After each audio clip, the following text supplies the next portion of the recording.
मेरा नाम पूजा है। मैं हमारे गांव में एक बड़ा ही अजीब रिवाज था। अगर लड़की शादी के 5 महीने बाद तक प्रेग्नेंट नहीं होती थी तो उसे तांत्रिक बाबा की कोठरी में 5 दिन रहने के लिए भेज दिया जाता था। यह बात सुनकर मुझे बहुत ही अजीब लगा था। मेरी भाभी को भी तांत्रिक बाबा की कोठरी में भेज दिया गया था। उसके बाद वह प्रेग्नेंट हो गई थी। एक दिन मैंने अपनी भाभी से यह राज पूछा तो भाभी के चेहरे के एक्सप्रेशन बदल गए थे, बल्कि उनके चेहरे का तो रंग ही उड़ गया था। वह रोते हुए कहने लगी, तुम अभी छोटी हो, इसीलिए इन बातों पर ज्यादा ध्यान मत दो। और रोते हुए बताने लगी कि भगवान किसी लड़की पर ऐसा जुल्म ना करें जैसा हमारे गांव की लड़कियों पर किया जाता है। मैं भाभी की बात सुनते ही डर गई थी। लेकिन जब 7 साल के बाद मेरी शादी हुई तो मुझे भी तांत्रिक बाबा की कोठरी में भेज दिया गया था। लेकिन जो बात मुझे पता चली उसके बाद तो मेरे पैरों तले से जमीन निकल गई थी। मेरा नाम पूजा था, लेकिन मुझे मेरी फैमिली में प्यार से पारो बुलाया जाता था। मैं अपनी फैमिली में सबसे छोटी थी, इसीलिए मेरे घर के सभी लोग मुझसे बहुत प्यार किया करते थे। मेरे पिता की अपनी एक लॉन्ड्री की दुकान थी। हम गांव में रहते थे, फिर भी वहां पर काफी सारे लोग ऐसे थे जो धोबी से कपड़े धुलवाया करते थे।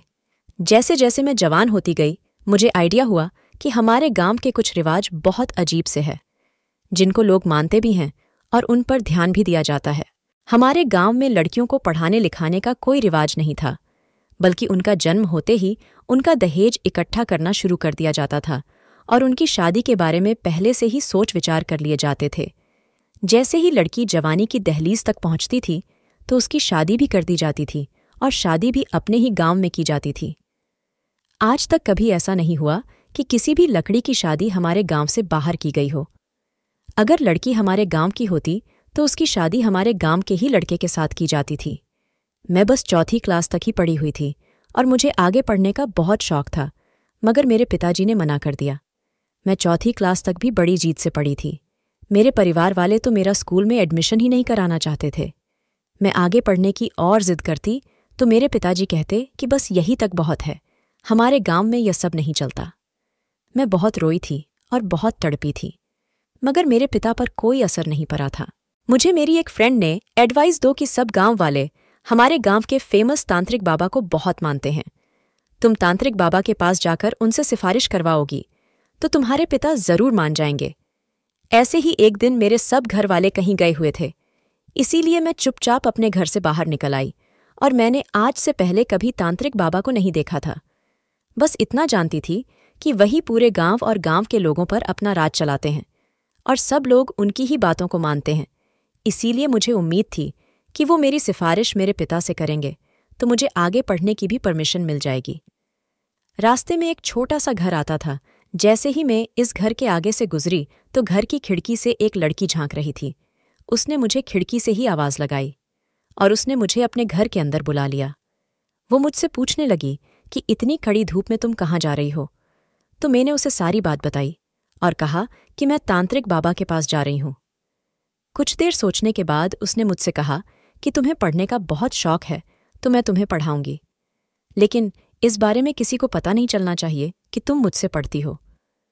उनकी यह बात सुनकर मैं बहुत खुश हो गई थी, क्योंकि मुझे पढ़ने के लिए एक टीचर मिल गई थी। उनका नाम अनीता था। जब दोपहर को मेरे घर वाले सोने के लिए लेट जाते थे तो मैं अनीता मैम से पढ़ने के लिए आ जाती थी और उन्होंने ही मुझे पढ़ने के लिए किताबें और कॉपियां दी थीं। अनीता मैम को देखकर लगता था कि वो बहुत पढ़ी लिखी है। अपने घर में शायद वह अकेली ही रहती थी, क्योंकि मैंने उनके घर में उनके अलावा कभी किसी को नहीं देखा था।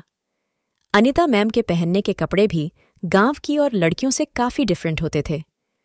गांव की सारी औरतें पुरानी साड़ियां पहनती थीं, लेकिन अनीता मैम अच्छे अच्छे सूट पहना करती थीं। पूरे 7 साल मैं अनीता मैम के पास चोरी चुपके पढ़ने के लिए जाती रही। अगर मेरे घर में किसी को मुझ पर शक भी होता तो मैं अपनी फ्रेंड के घर का नाम लेकर अनीता मैम के घर पढ़ने के लिए आ जाती थी। अनीता मैम ने मेरी 9वीं और 10वीं का एग्जाम भी दिलवा दिए थे। मेरा हाई स्कूल कंप्लीट हो चुका था। मेरी माँ को और मेरी बहन को इस बारे में पता था, लेकिन मेरी वजह से वह खामोश रही। उन्होंने इस बारे में घर पर किसी को भी कुछ नहीं बताया था। मैंने हाई स्कूल कंप्लीट कर लिया तो मेरी माँ ने मुझसे कहा, अब तुम बहुत बड़ी हो गई हो, इसलिए तुम्हारे पिता और दोनों भाइयों ने तुम्हारे घर से बाहर निकलने पर पाबंदी लगा दी है। वैसे भी अब तुम्हारे भैया की शादी होने वाली है, इसीलिए तुम अपने भैया की शादी की तैयारी में बिजी हो जाओ। मैंने अपनी माँ से कहा, माँ, मैं चाहती हूँ भैया की शादी में अनिता मैम को भी बुलाया जाए। यह बात सुनकर मेरी माँ अचानक ही घबरा गई और कहने लगी, खबरदार किसी को बताना भी मत कि तुम उस अनिता को जानती हो। इस गांव के सभी लोगों ने उसके साथ संबंध खत्म कर रखे हैं। मैं ये सुनकर हैरान रह गई और कहने लगी, मगर ऐसा क्यों माँ? माँ कहने लगी, क्योंकि एक दिन उसने तांत्रिक बाबा के साथ बहुत बदतमीजी की थी। ये तांत्रिक बाबा वही था जिसको गांव के सारे लोग बहुत इज्जत दिया करते थे और उसका बहुत सम्मान किया करते थे। उस दिन मुझे पहली बार अजीबोगरीब रस्म रिवाज के बारे में पता चला था कि जो लड़की शादी के 5 महीने बाद तक प्रेग्नेंट नहीं होती, उसे तांत्रिक बाबा के पास 5 दिन रहने के लिए भेज दिया जाता है, जहां पर उसका इलाज किया जाता है और वह प्रेग्नेंट हो जाती है। अनिता मैम बाकी लड़कियों से काफी डिफरेंट थी। वो पढ़ी लिखी भी थी, इसीलिए शादी के बाद जब वह प्रेग्नेंट नहीं हुई तो उन्होंने तांत्रिक बाबा के पास जाने से इनकार कर दिया था, जिसके नतीजे में उनके सारे परिवार वालों ने और उनके ससुराल वालों ने उनसे सारे संबंध खत्म कर दिए थे और उनको उस घर में बंद कर दिया था। ये सब मुझे पहली बार पता चला था और ये रिवाज सुनकर बड़ा ही अजीब लगा था। फिलहाल मेरे बड़े भैया की शादी और मेरी बहन की शादी एक ही दिन हो गई थी। शादी होने के बाद मेरी बहन अपने ससुराल चली गई और भाभी हमारे घर आ गई थी। वो हमारे गांव में ही रहती थी, इसीलिए मैं भाभी को पहले से ही जानती थी। भाभी घर में आते ही मेरी दोस्त बन गई थी। उनके साथ मेरी बहुत अच्छी बातचीत होनी शुरू हो गई थी। मेरी भाभी बहुत अच्छी और समझदार थी और बहुत सुशील और संस्कारी भी थी। वह सारा दिन भगवान की पूजा में ही गुजार दिया करती थी। मैं उनसे पूछती तो वह कहती कि प्रार्थना किया करो भगवान, मुझे जल्द से जल्द औलाद दे दे। अगर मैं 5 महीना तक प्रेग्नेंट नहीं हुई तो मुझे तांत्रिक बाबा के पास जाना होगा। मेरे बड़े भैया और मेरी बहन की शादी एक ही दिन हुई थी और शादी के तीसरे महीने ही मेरी बहन प्रेग्नेंट हो गई थी, मगर मेरी भाभी की गोद अभी तक सुनी थी। मैंने अपनी भाभी को समझाया और कहा कि आप उदास क्यों हो रही हो? आप इस बारे में भैया से कहो, हो सकता है वह आपका इलाज किसी अच्छे डॉक्टर से करवा दे। भाभी कहने लगी, ऐसा नहीं हो सकता, यहाँ पर किसी का इलाज नहीं करवाया जाता। यहाँ सिर्फ तांत्रिक बाबा से ही इलाज करवाया जाता है, लेकिन मैं तांत्रिक बाबा के पास नहीं जाना चाहती। बस तुम मेरे लिए प्रार्थना करो। मेरी भाभी की शादी को 4 महीने हो गए थे। गांव की औरतों ने हमारे घर आकर मेरी माँ को राय देना शुरू कर दिया कि तुम अपनी बहू को तांत्रिक बाबा के पास लेकर चलो। भाभी बहुत डर गई थी और सारा दिन रोती रहती थी। मेरी भाभी की शादी को 5 महीने पूरे हो चुके थे। जब भाभी प्रेग्नेंट नहीं हुई तो गांव के रिवाज के मुताबिक कुछ औरतें उनको लेने आ गई थीं। मैंने माँ से कहा कि जब भाभी तांत्रिक बाबा के पास नहीं जाना चाहती तो उनके साथ जबरदस्ती मत करो। मेरी माँ कहने लगी, बेटी तुम अभी छोटी हो, इसीलिए इन बातों में मत पड़ो। अगर यह तांत्रिक बाबा के पास नहीं गई तो तुम्हारे भैया तुम्हारी भाभी को तलाक देकर घर से निकाल देंगे। तलाक का नाम सुनकर भाभी घबरा गई थी और बुरी तरह से डर गई थी। उसके बाद रोते हुए भाभी तांत्रिक बाबा के पास जाने के लिए तैयार हो गई। भाभी जाते टाइम पर मुझसे गले मिलते हुए गई थी। मुझे यह जानकर बड़ी हैरानी और परेशानी हो रही थी कि सिर्फ 5 दिन की ही तो बात है, ना जाने भाभी इतना क्यों डर रही है। मुझे वैसे भी यकीन नहीं था कि किसी तांत्रिक बाबा के इलाज से किसी के यहाँ बच्चा भी पैदा हो सकता है। मैंने अगर अनिता मैम से शिक्षा हासिल ना की होती तो शायद मैं भी इन बेतुकी बातों का शिकार हो गई होती। अनिता मैम की दी हुई शिक्षा मुझे अच्छी तरह से याद थी कि संतान देना और ना देना सिर्फ भगवान के हाथ में है। तो फिर यह बाबा क्या करता था? भाभी को गए हुए 2 दिन गुजर गए थे। मुझे बड़ी हैरानी हो रही थी। एक दिन मैं चोरी चुपके घर से निकल गई थी ताकि जाकर भाभी का हालचाल मालूम कर सकूं। वह तांत्रिक बाबा गांव के सबसे आखिरी कोने पर रहता था। मैं अपना मुंह छुपाकर वहां तक चली गई थी। वह एक बड़ी सी कोठरी थी जिसके आसपास काफी सारे छोटे छोटे कमरे भी बने हुए थे। उन कमरों में काफी सारी औरतें मौजूद थीं। मैं हर कमरे की खुली हुई खिड़की के पास जाकर भाभी को ढूंढ रही थी। आखिर 3-4 कमरों के बाद एक कमरा आया था जिसकी खिड़की खुली हुई थी। वहां से मुझे भाभी नजर आ गई थी। वो जमीन पर बैठी हुई थी। मैंने उनको आवाज दी तो भाभी मुझे देखकर चौंक गई थी और कहने लगी, तुम यहां पर क्यों आई हो? जाओ यहां से, मैं 2 दिन के बाद खुद आ जाऊंगी। मैंने कुछ पूछना चाहा तो भाभी ने हाथ जोड़ लिए, उनकी आंखों में आंसू थे और कहने लगी, तुम्हें भगवान का वास्ता है, प्लीज यहां से चली जाओ। भाभी की हालत देखकर मुझे बहुत अफसोस हो रहा था। वह मुझे कुछ परेशान सी नजर आ रही थी। मैं भाभी के कहने पर लौट आई थी। पूरे 5 दिन हुए तो मेरी माँ और भैया जाकर भाभी को घर ले आए थे। भाभी बहुत बुरी हालत में लग रही थी। उनकी आंखों के नीचे डार्क सर्कल भी पड़े हुए थे और वह पहले से भी ज्यादा कमजोर लग रही थी। मैंने कहा, माँ, ये भाभी को क्या हुआ है? मेरी माँ कहने लगी, चुप करो, कुछ नहीं हुआ। तुम्हारी भाभी को तुमसे कितनी बार कहा है, बड़ों के बीच में मत बोला करो, अभी तुम छोटी हो। माँ ने मुझे डांट कर खामोश करवा दिया था। माँ कहने लगी, बाबा के इलाज की वजह से ऐसा हुआ है, घबराने वाली कोई बात नहीं है। मैंने माँ के ऐसा कहने पर अफसोस से सर हिला दिया था और अपने दिल में सोचने लगी कि ऐसा भी मुमकिन नहीं है कि बाबा के इलाज से भाभी प्रेग्नेंट हो जाए। लेकिन मैं हैरान तो तब हुई थी जब 1 महीना गुजर गया था और उसके बाद खबर मिली कि भाभी प्रेग्नेंट है। माँ और भैया की तो खुशी का ठिकाना ही नहीं था। वो सारे गांव में मिठाइयाँ बांट रहे थे और खूब खुशियाँ मना रहे थे। मैं तो जितना हैरान होती उतना ही कम था। यह सब कुछ मेरी सोच से भी ऊपर हुआ था। मैंने भाभी से पूछा कि भाभी, इस सब का क्या राज है? ऐसे कैसे हो गया है? आखिर वह तांत्रिक बाबा औरतों के साथ ऐसा भी क्या करता है कि औरतें इतनी जल्दी प्रेग्नेंट हो जाती है? और आप ही प्रेग्नेंट हो गई हो, ऐसा कैसे हुआ? बताओ ना भाभी, वहां उसकी कोठरी में आपके साथ क्या हुआ?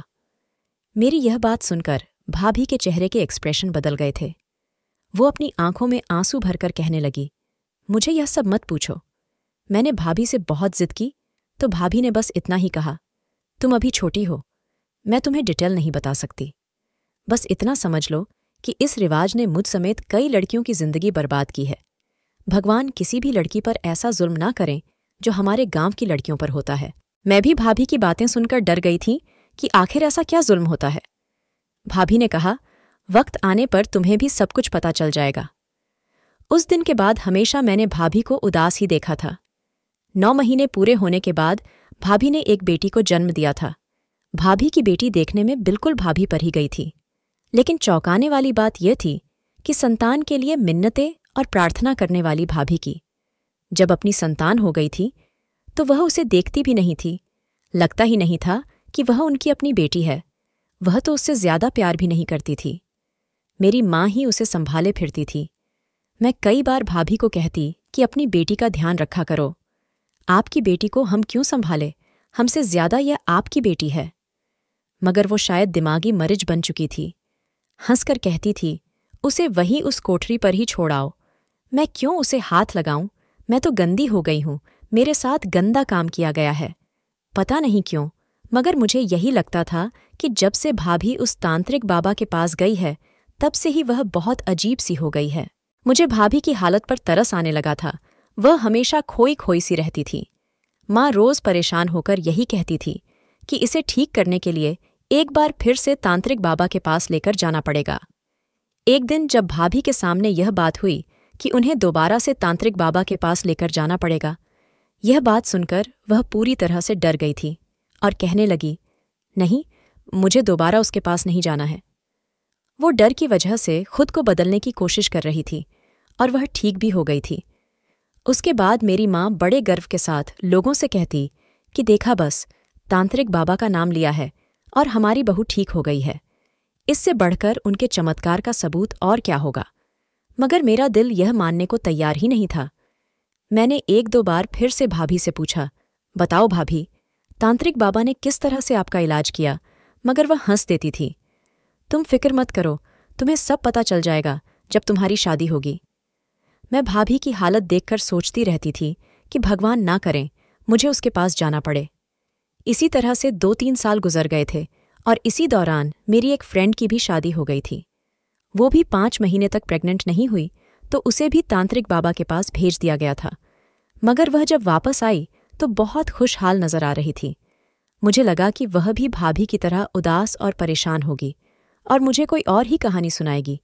मगर वह तो कहने लगी कि उस पर तंत्र मंत्र पढ़कर फूंक कर उसका इलाज किया गया है और बड़े अच्छे तरीके से वहां पर उसने 5 दिन गुजारे थे। उसके साथ कुछ गलत भी नहीं हुआ था और ज्यादा हैरत की बात यह थी कि वह भी प्रेग्नेंट हो गई थी। वो अलग अलग बातें एक ही इंसान के बारे में बता रही थी।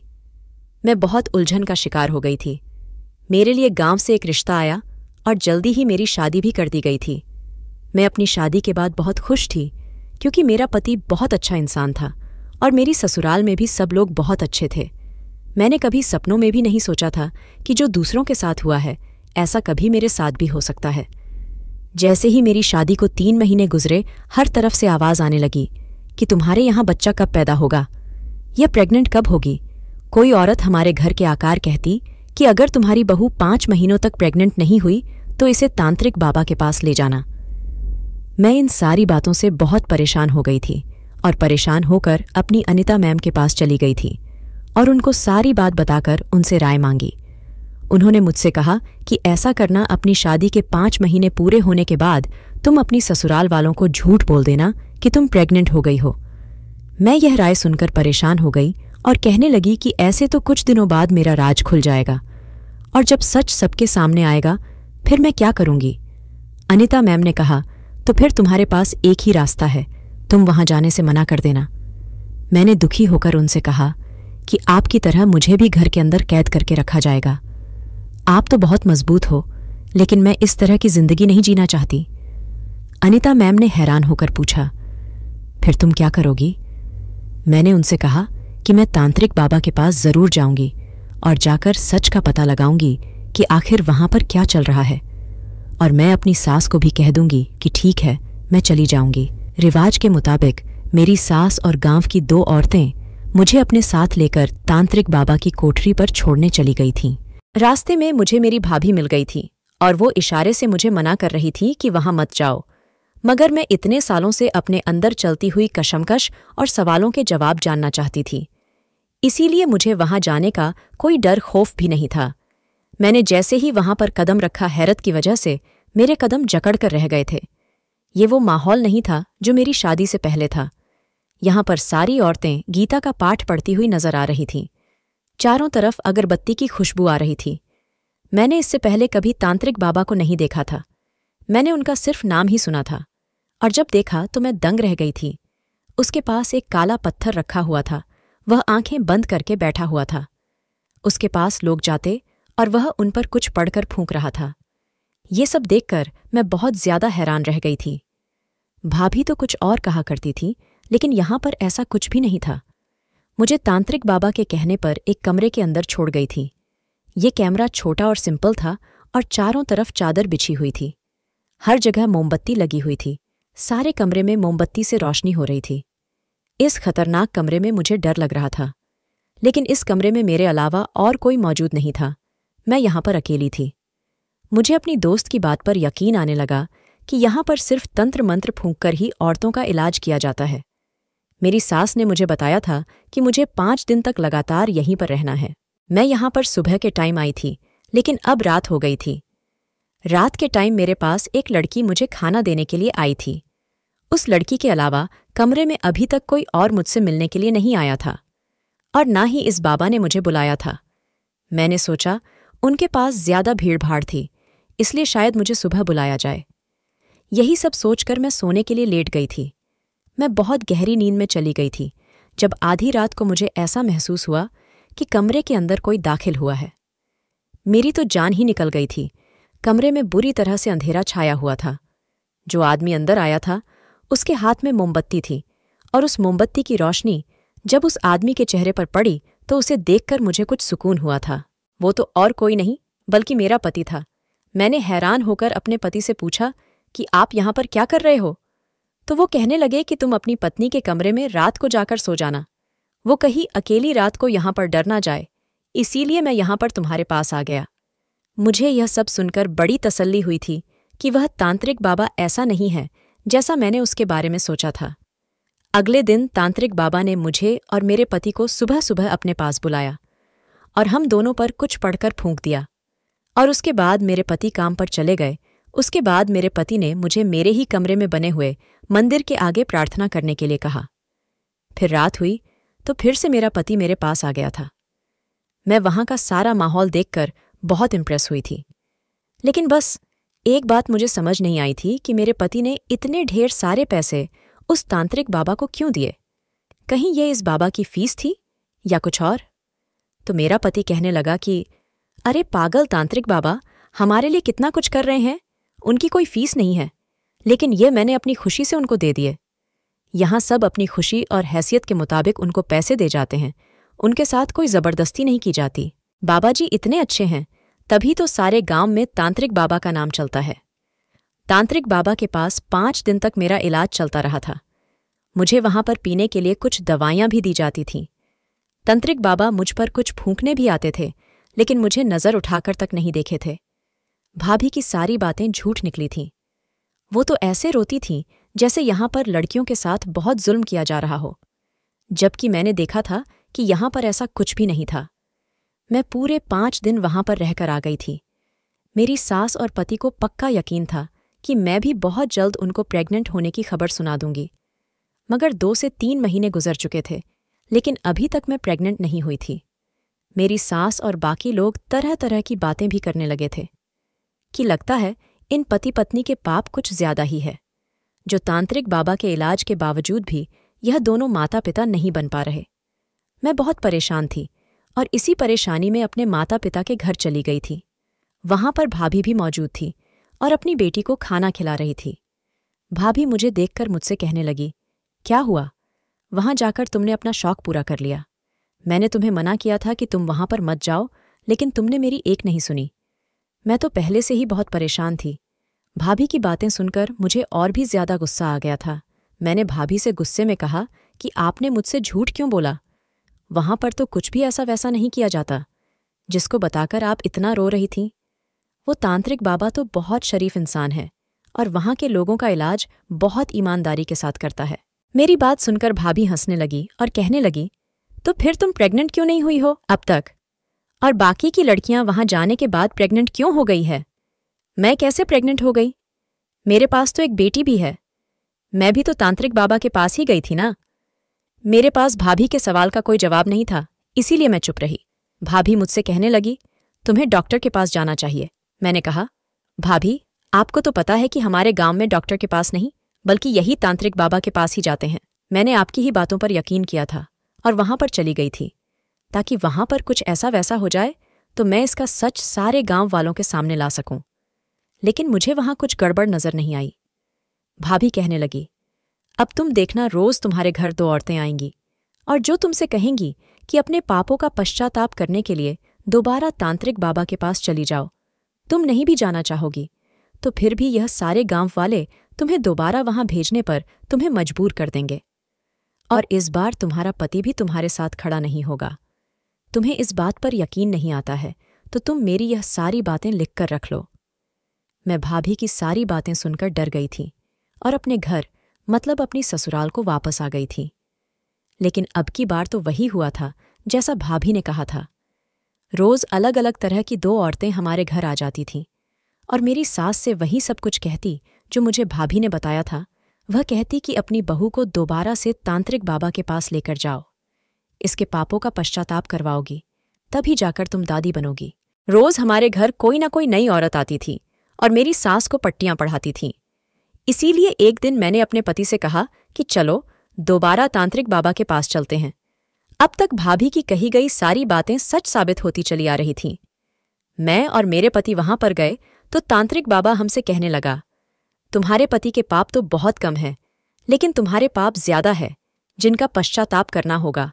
तुम्हें ज्यादा से ज्यादा भगवान के आगे रो रो कर अपने पापों का पश्चाताप करना पड़ेगा, जिसके लिए तुम्हें पूरे लगातार 3 दिन और 3 रातों तक कमरे के अंदर बंद होकर सिर्फ और सिर्फ भगवान के आगे प्रार्थना ही करनी है। मैंने कहा, ठीक है, इसमें मेरे पति भी मेरा साथ देंगे।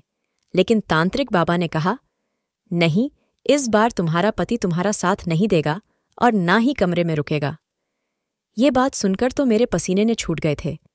भाभी की कही गई हर बात सच साबित हो रही थी। न जाने क्या सच था और क्या झूठ था।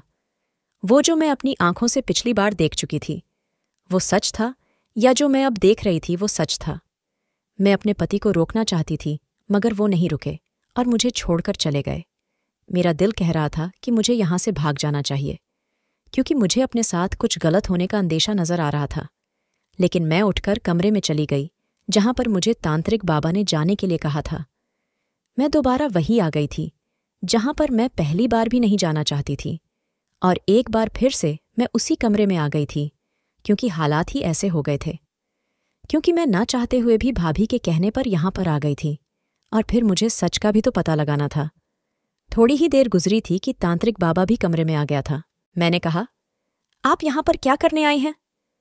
तांत्रिक बाबा ने मेरे करीब आते हुए कहा कि मैं तुम्हारे बारे में सब जानता हूं। मैं डर कर पीछे हट गई और पूछने लगी, तो आप मेरी मदद करेंगे? तांत्रिक बाबा कहने लगा, हाँ, मैं तुम्हारी जरूर मदद करूंगा, बल्कि मैं तुम्हारी मदद करने के लिए ही तो यहां पर आया हूं। तुम जरूर मां बनोगी, लेकिन इसके लिए एक शर्त होगी। मैं तुमसे जैसा कहूंगा तुम्हें वैसा ही करना पड़ेगा। तांत्रिक बाबा ने जो मुझे शर्त बताई उसे सुनकर तो मेरे कदमों तले से जमीन ही निकल गई थी। भाभी ने सच ही कहा था कि वह इंसान नहीं बल्कि एक बहुत बड़ा दरिंदा था। इंसान के रूप में एक छुपा हुआ भेड़िया था जो लोगों के साथ गलत कर रहा था। उसने मुझे गलत काम करने के लिए कहा था। मैंने जब इनकार किया तो वह कहने लगा, इस तरह से तो तुम कभी भी मां नहीं बन सकती। रोज लोग तुम्हारे घर जाकर तुम्हें बेइज्जत करेंगे और तुमसे सवाल करेंगे तो तुम क्या जवाब दोगी? उसने मुझे इतने बुरे तरीके से इमोशनल ब्लैकमेल किया था कि मेरे पास और कोई चारा ही नहीं बचा था कि मैं उसकी बात मानने के बारे में सोचूं। मैं अब सब कुछ समझ चुकी थी। मैंने पूछा, यकीनन तुम्हारे पास जो औरतें आती होगी तुम उनके साथ भी यही सब करते होंगे और उन्हें इसी तरह से ब्लैकमेल करते होंगे, इसीलिए वह बेचारी चुप हो जाती होगी और अपनी इज्जत और शादी बचाने की खातिर इस गलत काम के लिए तैयार हो जाती होगी। वो तांत्रिक बाबा कहने लगा, ऐसा ही है जो लड़कियां मेरे पास आती है वह ज्यादा ही बेबस और लाचार होती है, जमाने और ससुराल की सताई हुई होती है। अगर उनके यहाँ बच्चा पैदा ना हो तो उनका तलाक हो जाएगी। इसी डर से वह मेरे पास आती है और मेरे बच्चों की मां बनकर अपनी शादीशुदा जिंदगी बचा लेती है।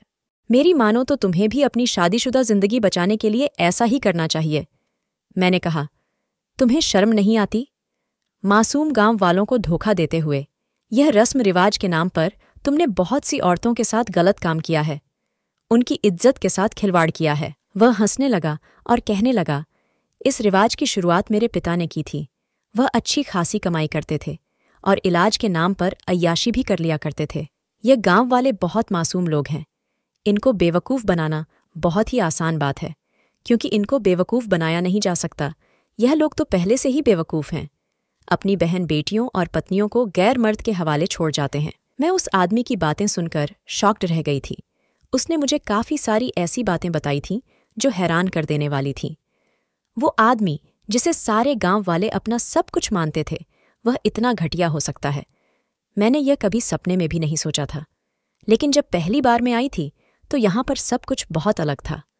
तब उसने अपनी असलियत क्यों नहीं दिखाई?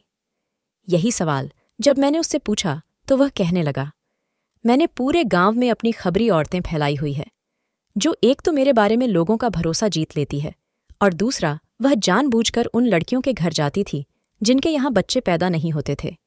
उन लड़कियों की सास और ससुराल वालों के दिमाग में यह बात बैठाती थी कि वो उनको मेरे पास लेकर आ जाए। इन्हीं औरतों की खबर से मुझे पता चला कि तुम इस नीयत से मेरे पास आ रही हो ताकि तुम मेरी असलियत के बारे में जान सको। इसीलिए मैंने अपना रूप बदल लिया और अपनी कोठरी के हुलिये को भी बिल्कुल बदल दिया था। मैं नहीं चाहता था कि तुम मुझ पर किसी तरह का भी शक करो, इसीलिए मैंने तुम्हें शक करने का मौका ही नहीं दिया। मैंने ही उन औरतों को दोबारा तुम्हारे घर भेजा ताकि वह ताने देकर तुम्हें इतना मजबूर कर दे कि तुम दोबारा यहाँ पर आने पर खुद मजबूर हो जाओ। और वही हुआ। आखिरकार तुम्हें औलाद के लिए यहाँ पर दोबारा आना ही पड़ा। अभी अगर तुम नहीं आती तो तुम नहीं जानती तुम्हारे साथ कितना बुरा होता। तुम्हारी सास तुम्हें तलाक दिलवा देती। मैंने सोचते हुए कहा, अगर मैं तुम्हारी असलियत सारे गांव वालों को बता दूं तो? वो तांत्रिक बाबा कहने लगा, तुम ऐसा करोगी तो बहुत पछताओगी, क्योंकि कोई तुम्हारी बात का यकीन ही नहीं करेगा। तुम्हें याद नहीं, शायद तुम इन्हीं गांव वालों के सामने मेरी तारीफ कर चुकी हो। यह बात तो वो सच में बिल्कुल ठीक कह रहा था। ऐसा ही था। मैं थोड़ा आगे गई तो वह बहुत खुश हुआ कि शायद मैंने उसकी शर्त मान ली है, मगर मैं उससे थोड़ा और आगे गई और कमरे के पर्दों को झट से हटा दिया। पर्दे के पीछे से गांव वाले बाहर आ गए थे। उसके बाद तांत्रिक बाबा के चेहरे का रंग उड़ गया था और उसकी आंखें गुस्से से लाल हो गई थीं। वो सबको एक साथ देखकर बुरी तरह से घबरा गया था और उसे पसीने छूटने लगे थे। मैं जब यहां पर 5 दिन रहकर गई थी तो सब लोगों ने मुझसे तांत्रिक बाबा के बारे में पूछा था। उस टाइम तो मैं इस आदमी की हकीकत नहीं जानती थी, इसलिए मैंने जो देखा था वही बता दिया था। अगर मैं सबको सच बताती तो कोई भी मेरी बात पर यकीन नहीं करता, इसीलिए मैंने ऐसा इंतजाम किया कि इस आदमी के सच्चाई को सब अपनी आंखों से देख ले और कानों से सुन ले। इसी तरह उनकी आंखों पर पड़ा हुआ झूठ और अंधविश्वास की पट्टी भी खुल गई थी, जो काफी सालों से बंधी हुई थी। ये कमरा छोटा था, लेकिन अंधेरे की वजह से मैंने पहले ही गांव के लोगों को पर्दे के पीछे छुपा दिया था और चारों तरफ 2-2 लोग खड़े हुए थे। गांव के कुछ 2-3 जवान आदमी थे और 1-2 बूढ़े थे और 2-3 औरतें भी मौजूद थीं। मैं इन सब लोगों को बड़ी मुश्किल से यहां पर लेकर आई थी। मैंने इन लोगों से पहले ही बात कर ली थी और बड़ी मुश्किल से इन लोगों को अपने साथ यहां लाने के लिए राजी किया था, क्योंकि यह लोग तो अपने बाबा के बारे में कुछ गलत सुनने या मानने को तैयार ही नहीं थे और मुझे झूठा साबित करने के लिए यह लोग यहां पर आ गए थे। मैं अगर खुद बताती तो कोई मेरी बात पर यकीन नहीं करता, इसीलिए मैं इस आदमी के मुंह से बातों ही बातों में सारी सच्चाई उगलवाना चाहती थी। मैंने इससे इस ढंग से बात की थी कि यह अपने गुनाह खुद अपने मुंह से निकाल दे। इस आदमी ने अपने सारे गुनाहों की सच्चाई अपने मुंह से कह दी थी और सारे लोगों ने सुन भी ली थी। मेरा पति भी कमरे में मौजूद था। मेरे पति ने आगे बढ़कर तांत्रिक बाबा की पिटाई शुरू कर दी और बाकी सारे मर्द भी उसके साथ मिल गए थे। औरतों ने भी उन औरतों को पकड़ लिया जो सारे गांव में फसाद फैलाती थी। मैंने यह सब अपनी भाभी के कहने पर जाकर किया था और मैं खुश थी कि इस झूठे और ढोंगी तांत्रिक बाबा की असलियत मैंने सारे गांव के सामने लाकर खोल दी थी। अनिता मैम ने जब यह बात सुनी तो खुशी से मुझे गले से लगा लिया था और वो कहने लगी, जिस काम की हिम्मत मैं सारी जिंदगी नहीं कर पाई, वह काम तुमने कर दिखाया है। मेरी फ्रेंड ने मेरा बहुत शुक्रिया अदा किया और मुझसे माफ़ी मांगने लगी कि उस टाइम वह बहुत डर गई थी, इसीलिए उसने मुझे बाबा की असलियत नहीं बताई थी। उसे नाटक करना पड़ा क्योंकि इस तांत्रिक बाबा ने उसे तलाक की धमकी दी थी। जैसा उससे कहा जा रहा था कर रही थी। मेरी एक कोशिश के कारण सबको असली बात पता चल गई है, लेकिन इस सारे शुक्रिया की हकदार मेरी भाभी है, जिन्होंने मुझे इस काम के लिए राजी किया था, हिम्मत और हौसला दिया था। सारे गांव वालों की अकल ठिकाने आ चुकी थी और उन्होंने ठान लिया था कि अब कभी अपनी बेटियों और बहनों को किसी गलत आदमी के हवाले नहीं करेंगे। उस दिन के बाद सारे गांव का माहौल ही बदल कर रह गया था। सारे गांव वाले समझदार हो गए थे और उन्होंने अपने घर की बेटियों को शिक्षा देना भी शुरू कर दिया था। अब हमारे गांव के लोग भी काफी समझदार हो गए हैं और कुछ महीनों बाद मैं भी एक प्यारी सी बच्ची को जन्म दिया था। तांत्रिक बाबा को तो पुलिस के हवाले कर दिया गया था और उसको कड़ी से कड़ी सजा दिलवाई गई थी। अब गांव के सारे लोग और औरतें खुशी खुशी अपनी जिंदगी गुजार रही हैं।